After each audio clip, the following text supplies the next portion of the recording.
لیکن یہاں ایک بات جو بہت بڑی بات ہے وہ یہ کہ وہ تمام کے تمام حضرات جو کہ قادیانی یا احمدی کہلاتے ہیں، جو مرزا غلام احمد کو عیسیٰ ابن مریم کی نسل سمجھتے ہیں یا عیسیٰ ابن مریم سمجھتے ہیں، جو غلام احمد کو احمد سمجھتے ہیں یا پھر اسے مہدی سمجھتے ہیں، جو بھی سمجھتے ہیں، اگر تو وہ واقعتاً عیسیٰ ابن مریم یا ان کی نسل تھا تو پھر رسول اللہ صلی اللہ علیہ وآلہ وسلم نے یہ کہا کہ عیسیٰ ابن مریم علیہ السلام جب تک نہیں آئیں گے تب تک دجال زمین پر رہے گا، جب عیسیٰ ابن مریم علیہ السلام آئیں گے تو دجال کا خاتمہ، دجال کا زمین پر ٹھہرنے کا وقت ختم ہو جائے گا۔ تو کیا غلام احمد قادیانی کی موجودگی میں دجال کا قتل ہوا؟ کیا اس کے بعد یا اس کی موجودگی میں دجال کا خاتمہ ہوا؟ اگر بات کی جائے قادیانی حضرات کی، احمدی حضرات کی، غلام احمد کی، تو اس نے تو کہا تھا کہ دجال یہود و نصارہ کے علماء و پادریوں کا نام ہے۔ تو کیا ان یہود و نصارہ کے علماء و پادریوں کا خاتمہ ہو گیا؟ غلام احمد قادیانی کی موت ہوئے بھی دہائیاں گزر چکی، اس کے باوجود دجال تو ویسے کا ویسے موجود ہے۔ یعنی جس کو اس نے دجال قرار دے دیا، جس کو اس نے دجال کہا تھا کہ یہود و نصارہ کے علماء و پادری ہی دجال ہیں، اگر وہ دجال تھے، اگر غلام احمد قادیانی سچا تھا تو پھر یہ سب ختم ہو جانا چاہیے تھا۔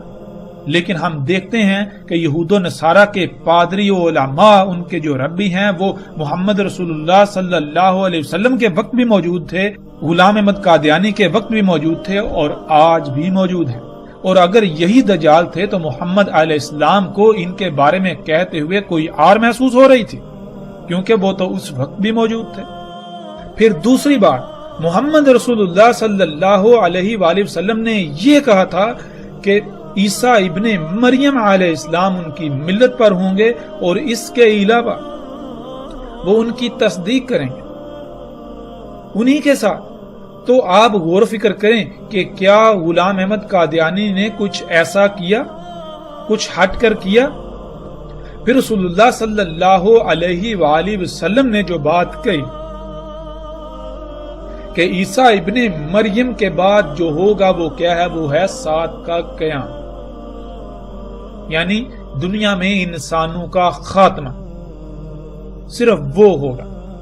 تو اب ہم ناظرین جب غور و فکر کریں، دیکھیں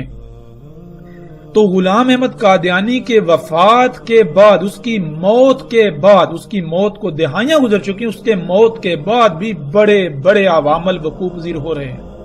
اگر غلام احمد قادیانی سچا تھا تو اس کی موت کے بعد جو جو عوامل وقوع پذیر آج ہو رہے ہیں وہ ان کے بارے میں بتا کر جاتا، جیسے محمد علیہ السلام نے ایک ایک بات کو تفصیل کے ساتھ بیان کیا۔ اور اگر وہ سچا تھا تو اب تک تو سات کا قیام بھی ہو جانا چاہیے تھا، لیکن کیا ہے کہ ابھی تک تو سات کا قیام بھی نہیں ہوا۔ پھر اس کے علاوہ قرآن میں الواقعہ کا ذکر ہے، قرآن میں آسمان کے پھٹ جانے کا ذکر ہے، قرآن میں الحاقہ کا ذکر ہے، قرآن میں القاریہ کا ذکر ہے، قرآن میں اور بہت سارے بڑے بڑے واقعات کا ذکر ہے، لیکن کیا ہے کہ غلام احمد قادیانی نے کسی ایک موضوع پر بھی لب کشائی نہیں کی، انسانیت کی رہنمائی نہیں کی کہ الحاقہ کیا ہے، القاریہ کیا ہے، الواقعہ کیا ہے۔ کسی بھی موضوع پر غلام احمد قادیانی کے کوئی الفاظ نہیں ملتے، اگر ملتے ہیں تو ان کا حقیقت کے ساتھ دور دور تک کوئی تعلق نہیں۔ اور جیسے جیسے ہم آگے بڑھیں گے تو انشاءاللہ اللہ کے فضل سے ناظرین ہم ایک ایک پہلو کو ہر لحاظ سے کھول کھول کر بیان کریں گے۔ قادیانیوں سمیت ہمارا کسی سے کوئی مقابلہ نہیں ہے، لیکن ہم یہ ضرور کہیں گے کہ اگر کوئی اپنے آپ کو سچا کہتا ہے تو اس کو اپنے آپ کو سچا ثابت کرنا پڑے گا۔ اگر وہ چاہتا ہے، اگر وہ یہ کہتا ہے کہ وہ سچا ہے تو ہم اس کو دعوت دیتے ہیں کہ دنیا کے کسی بھی پلیٹ فارم پر آ جائیں، قرآن سے، ہم اللہ کی کتاب سے، ہم اللہ کے قوانین سے، ہر لحاظ سے اس کو باطل ثابت کریں گے۔ اگر وہ حق پر ہوا تو ہم اس کے حق پر ہونے کی گواہی دیں گے، لیکن اگر ہم نے اسے باطل ثابت کر دیا، اللہ کی کتاب نے، اللہ کی اس کائنات نے، اللہ کے قوانین نے اس کو باطل ثابت کر دیا، تو کیا وہ حق پر ایمان لائیں گے؟ یہ ہمارا چیلنج ہے۔ اور الحمدللہ ہم کسی قسم کے کسی فتوے پر یقین نہیں رکھتے، کسی قسم کے ایسے جھگڑے پر یقین نہیں رکھتے کہ جو منافقین کی علامت ہو۔ ہم اگر یقین رکھتے ہیں تو وہ رکھتے ہیں عمل پر، ہم اگر یقین رکھتے ہیں تو ہم یقین رکھتے ہیں دلائل پر، ہم اگر یقین رکھتے ہیں تو ہم یقین رکھتے ہیں علم پر۔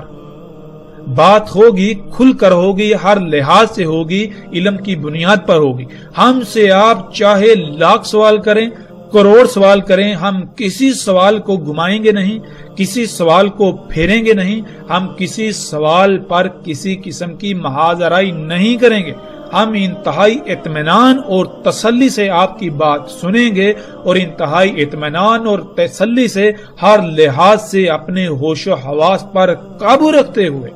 ہر لحاظ سے اللہ کی سنت کو اپناتے ہوئے، اللہ کا رنگ اختیار کرتے ہوئے جواب دیں گے۔ تو اس میدان میں الحمدللہ ہر خاص و عام کو ہماری طرف سے دعوت ہے کہ وہ میدان میں آئیں۔ اگر وہ اپنے دعوے میں سچے ہیں تو وہ آ کر ہمارے سوالات کے جوابات دیں۔ ناظرین، جیسے جیسے ہم آگے بڑھیں گے آئندہ ایک ساتھ میں ہم اس موضوع پر ہر لحاظ سے بات کریں گے، لیکن جب اس موضوع کا وقت آئے گا اب ہم پلٹتے ہیں واپس اپنے اسی موضوع کی طرف جس پر ہم بات کر رہے ہیں۔